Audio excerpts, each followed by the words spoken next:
Hello, everyone, and welcome to Teaching Writing in College. This is episode 4, a transfer inventory. And I'd like to just start out by sharing some news as I get started. This is only episode 4. I've only been doing this for a few weeks. I haven't published episodes as often as I would like, but I would like to continue to do so as much as I can. For now, we have Teaching Writing in College on Apple Podcasts, on Google Podcasts.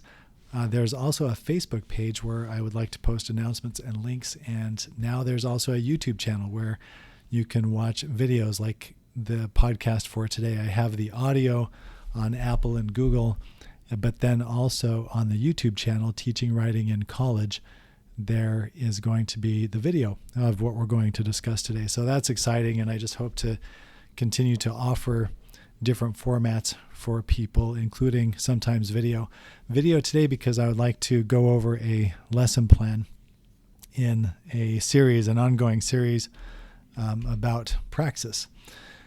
And so I think, just to get started, I will rehearse the basic blurb about Teaching Writing in College, what it's about. Teaching Writing in College explores the connections between writing pedagogy and learning transfer. Episodes emphasize praxis, the relationship between the theoretical and the practical, in an effort to understand how people learn to write and how educators might make the most of the time they have with their learners. The driving question is, how can instructors in higher education leverage theory, science, pedagogy, and craft most effectively to help their students with writing? And I'm just noticing here that I was typing kind of quickly. I probably have some typos, so I apologize for that. And we'll go ahead and get started here.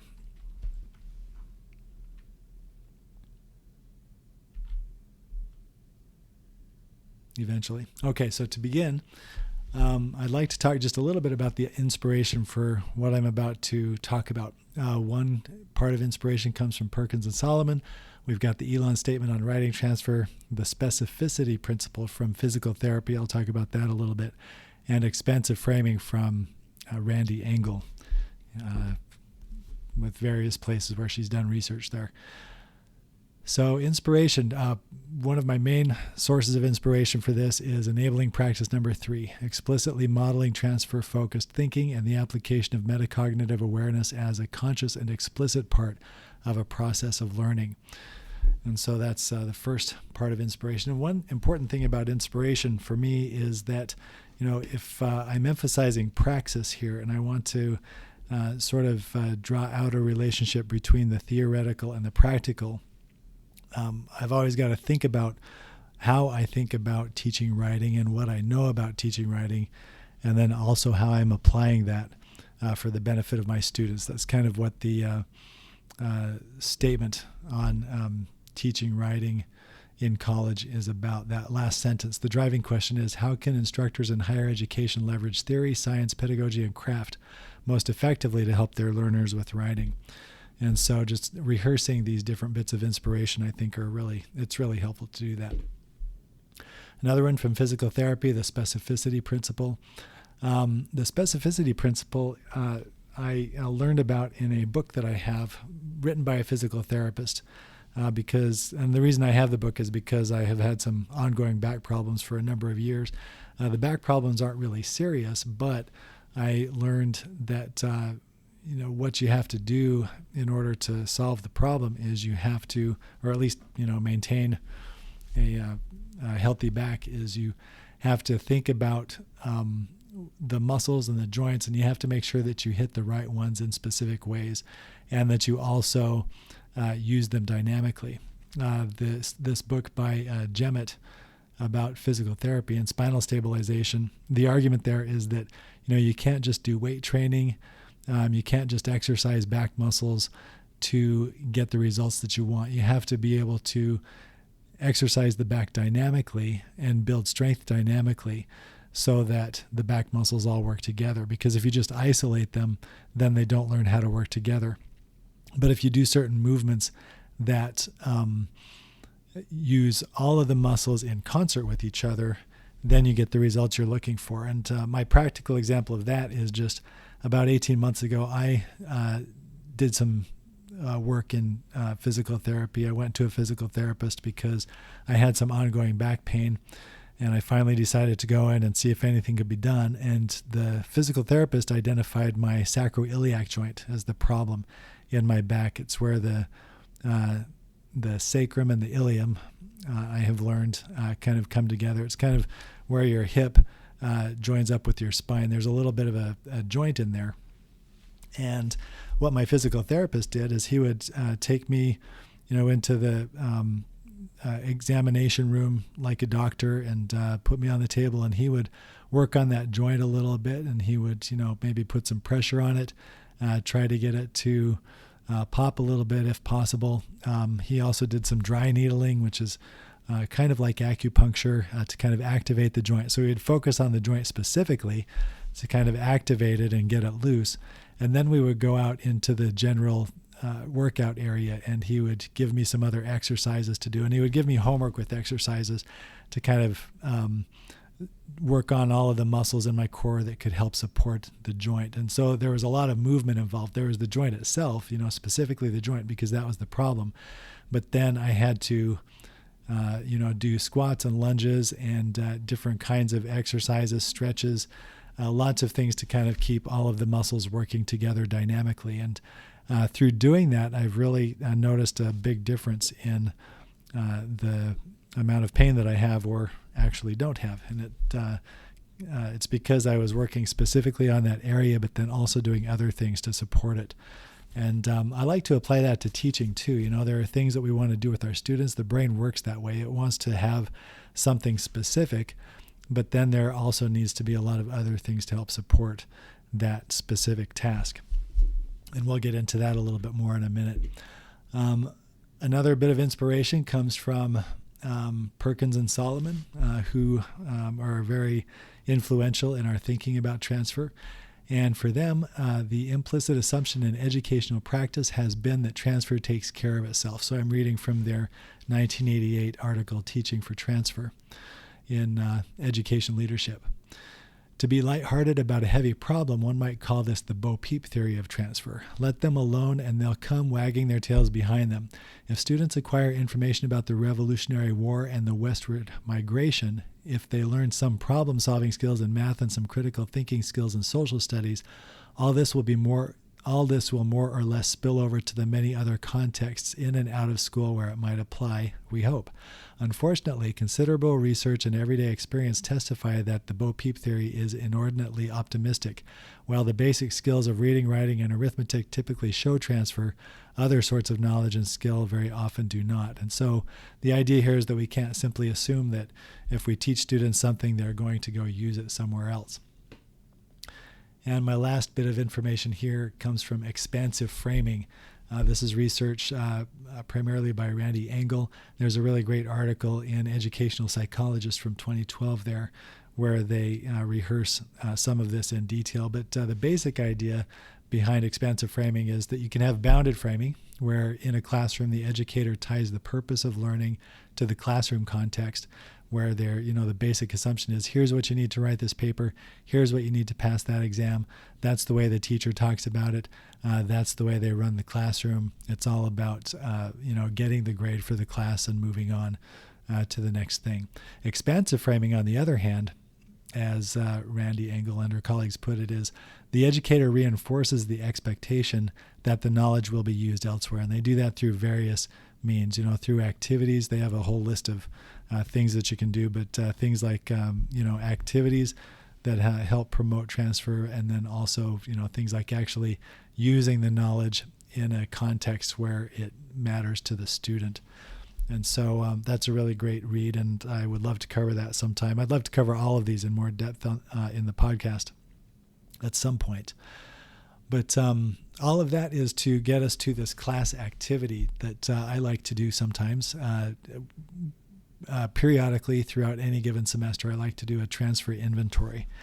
And so the way that works, I like to start with homework often, and the homework is simply I might write something like this, a prompt, to please bring a list of upcoming assignments from your other classes. These can include writing assignments, quizzes, exams, or other projects. You might bring assignment sheets, class notes, or sample questions, or you might prepare brief written descriptions of assignments or material that you'll need to know. So the idea is to get them to start, even though it's my class, they've got to start thinking about that other class. What's going on in that other class that could be addressed using skills from a writing course? And so they bring that in. And then it's really kind of a simple activity, but it could take some time depending on how much they talk and how much you can kind of prompt them to talk. And then you could have discussions about it afterward. But in groups, I like to do groups in terms of hubs where somebody is the note taker. The hub is the note taker. They're kind of the central part. And then the spokes are all of the other members of the group who will do most of the talking while the hub takes the notes. And they take turns talking. But anyway, the hub, I usually have them list the names, the date, and their group number at the top of the group notes for today, or whichever day we're on. And then the instruction is simply this. Well, a couple of things. One is working together, list all the writing skills we have studied and practiced in class. And so the idea there is to kind of activate their memory of what's been covered in the course and to give them an opportunity just to rehearse and review some of the skills that we've learned, as many as they can remember together. Then after that, some of the possible results. These are a lot of things that I like to bring into class, among others.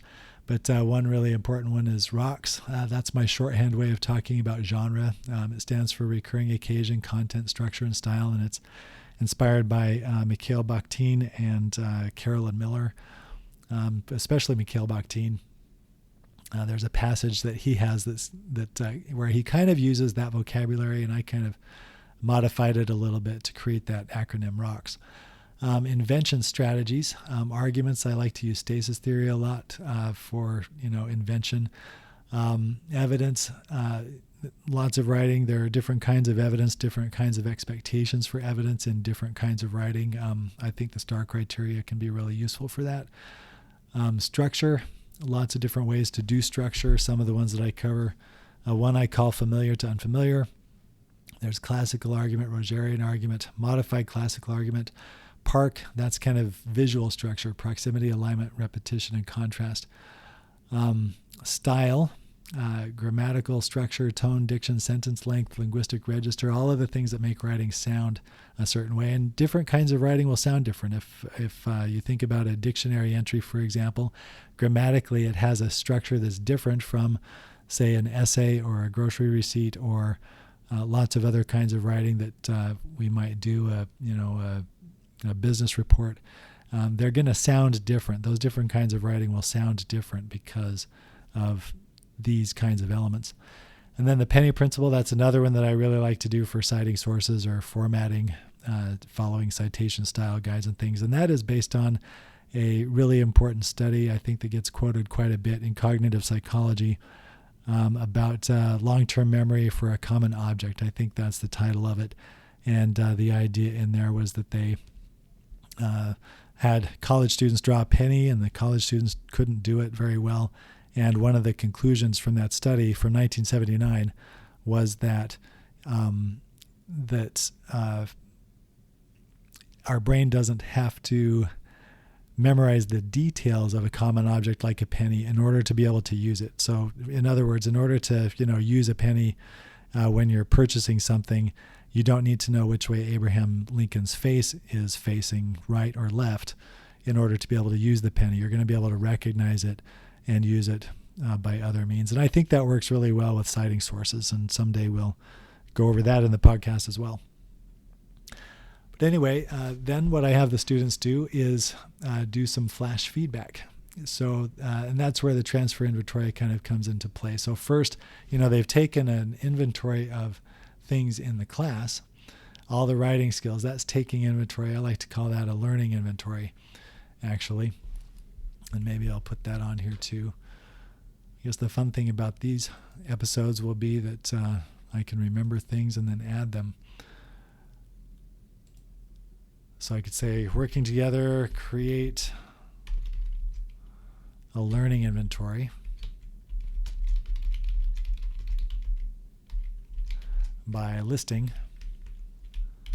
all the writing skills we have studied and practiced in class. And then when it comes to the transfer inventory, what we're doing is simply adding their material from their other class, and we're comparing it to the material from the writing course. And so it goes like this. One person briefly describes assignments from another class, just from their homework. Group individuals listen for opportunities to use skills from English on the outside assignments that the first person is describing. Then the group individuals can provide some feedback to the person who presented. So in your view, what opportunities to use our skills stood out to you as you were listening? The first person there from number 1 takes notes on the group feedback, and they may have some things of their own to say that they have noticed.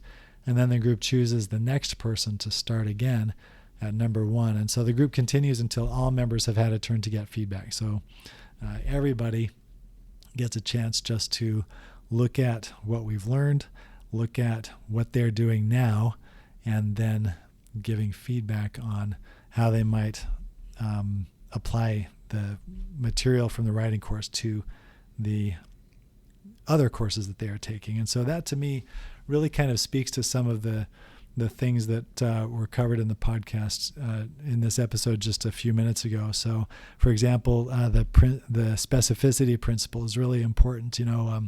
When you look at studies in cognitive psychology, one thing that stands out to me is that if they are testing something, then, or for example, that the brain remembers what it is supposed to remember. So, for example, if there are tests that involve memory and they involve things like short definitions of something, then what's going to happen is that's what the brain is going to remember. It's going to remember how to do that. The recall is going to get better. If the testing is testing for recall is going to get better. If testing is testing for application is going to get better. And so that specificity principle is really important. The other thing that's really important is that there is a lot of support going on for different kinds of tasks. There's a memory task here in the learning inventory, and then in the transfer inventory, it's kind of the learning inventory then supports the transfer inventory. The specific task we want students' brains to do is to think about how material from their class, their writing class, supports what they're doing in another class. That's the thing. We don't, want to subscribe to the Bo Peep theory and just hope that that's going to happen. We want it to happen right now so that students can see that connection and start making that connection. We don't want to wait for them to do it next semester. We don't want to ask them about next semester. We want to ask them about right now. It's also very expansive because, of course, it's asking them about what's going on in another class. That's another way to look at it. And so it's just a way to try to use these different theories to inform what goes into a classroom lesson. And I really like to do this one just every once in a while. I get some really good feedback from students sometimes, or they'll be excited and tell me about how they were able to use something in a psychology class or even use something at a job that they work at. They'll say, hey, I was able to do this, and they can get excited about it. I like to talk to them about it before and after class, or sometimes during class when they're working on things. I'll ask them what's going on in their other classes or any other spaces they might occupy. So that's what I have for this episode. I hope it has been beneficial. I'm doing my best to make it so, and I encourage you to try out the transfer inventory and see how it works, and to borrow from this or to change it or adapt it as you see fit. And I think that will conclude episode 4. I hope you've had a good time, because I have, and I will see you next time.